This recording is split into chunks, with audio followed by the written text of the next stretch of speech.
अच्छा जी गाइस, अस्सलाम वालेकुम। क्या हाल है? सब ठीक हैं, खैरियत से हैं? अच्छा, आज हम करने जा रहे हैं जी MGT 111 का लेसन नंबर 26। लेसन नंबर 23, 24, 25 जो कि हमने सिलेक्शन और रिक्रूटमेंट और जो कुछ भी मैनेजेरियल लेवल होते हैं किसी भी ऑर्गेनाइजेशन के, नॉन मैनेजेरियल होते हैं, उन सब के बारे में स्टडी किया था। आज से हम पढ़ने जा रहे हैं जी लेसन नंबर 26, पब्लिक फाइनेंस। सबसे पहले मैं आपको ये बताता चलूँ, अगर मेरी वीडियो आपको अच्छी लगे आप लाइक करें, सब्सक्राइब करें और शेयर करें, ताकि आपके फ्रेंड्स, कोलीग्स और जो आपके साथ हैं उन तक भी ये वीडियो पहुंच सके। अच्छा जी, public finance. Public finance basically होता क्या है?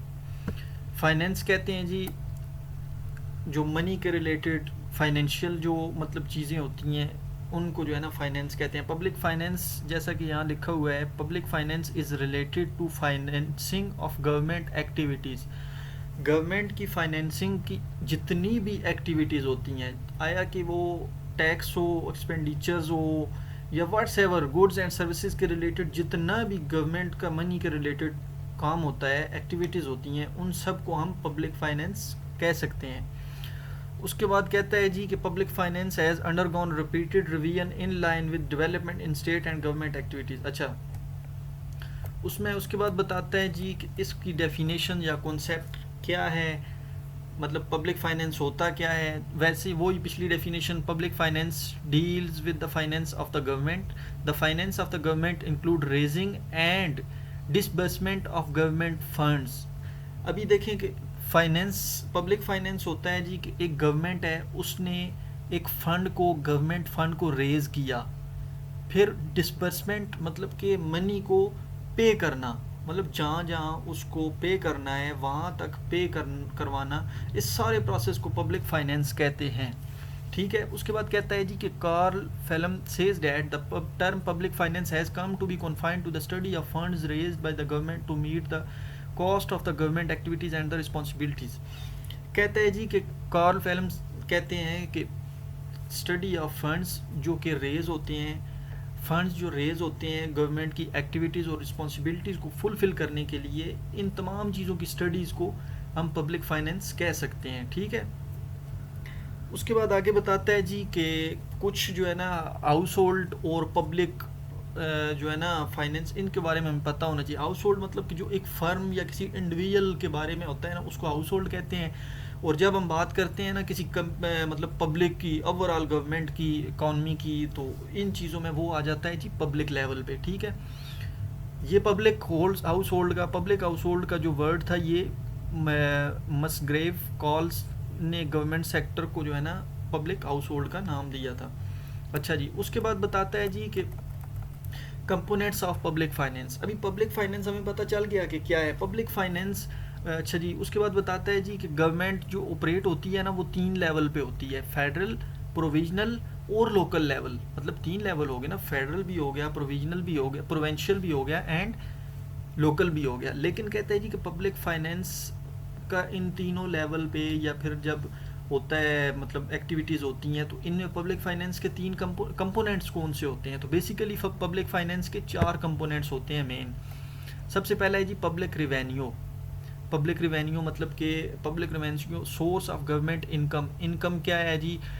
टैक्स आ रहे हैं, नॉन रेवेन्यू टैक्स आ रहे हैं, मतलब नॉन टैक्सेशन से फीस आ रही है, या फाइन्स आ रहे हैं, ग्रांट्स आ रहे हैं, व्हाट्स एवर जो भी आ रहा है, ये सब चीज़ें जो बाहर से आ रही हैं, पब्लिक इनकम है।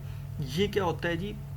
जो गवर्नमेंट की तरफ आ रही है, गवर्नमेंट की इनकम बनती है, इसको पब्लिक रेवेन्यू बोलते हैं। और पब्लिक एक्सपेंडिचर्स कि मतलब कि through public expenditures government participates and contributes to the financial flow of the economy. जब हमें एक्सपेंडिचर के अखराजात का, खर्चों का पता होगा, तो हमें पता होगा ना कि आया कि गवर्नमेंट की इकॉनमी में फाइनेंशियल फ्लो कैसा है, उसमें क्या चीज़ें आ रही हैं, क्या चीज़ें नहीं आ रही। उसके बाद है जी फाइनेंशियल एडमिनिस्ट्रेशन। ये सारे जो हम पढ़ रहे हैं, ये पब्लिक फाइनेंस के क्या हैं जी? कंपोनेंट्स हैं। देखें, एक इनकम आना, अखराजात होना, ये सारी चीज़ें हमें पता होंगी तो हम फाइनेंस को समझ सकेंगे। उसके बाद फाइनेंशियल एडमिनिस्ट्रेशन मतलब इसकी it involve issues of financial administration including budget approval, financial implementation, audit, control system, ये सारी चीज़ें फाइनेंशियल एडमिनिस्ट्रेशन में आती हैं। उसके बाद फेडरल फाइनेंस।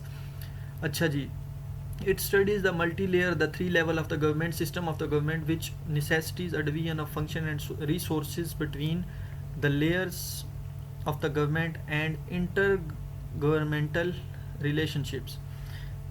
अच्छा, इसमें बताता है जी कि फेडरल फाइनेंस में हम जो है ना ये 3 लेवल को पढ़ते हैं ना, जो हमने ऊपर डिस्कस किए थे, फेडरल, प्रोविंशियल और तीसरा कौन सा था, लोकल।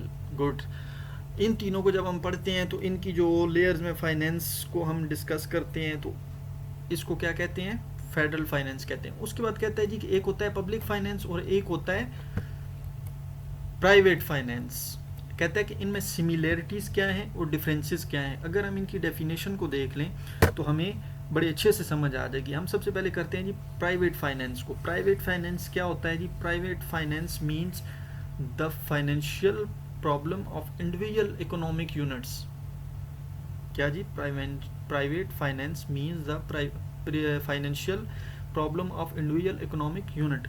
इसका बेसिकली ये कहता है प्राइवेट फाइनेंस में कि study of income and expenditures of household, मतलब कि जो हाउस होल्ड होता है ना, इंडिविजुअल होता है या फर्म होता है, उसकी जो इनकम और एक्सपेंडिचर होती है, इन तब इसकी स्टडी को हम प्राइवेट फाइनेंस बोल सकते हैं। उसके बाद होता है जी public finance. Public finance basically ये कंसर्न करता है overall economy of the government.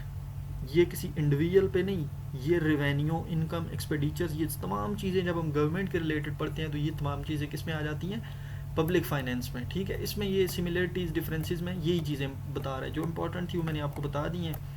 बाकी अगर आपने पढ़ना है तो वीडियो बहुत लंबी हो जाएगी, तो ये लंबा चौड़ा आप देख लें।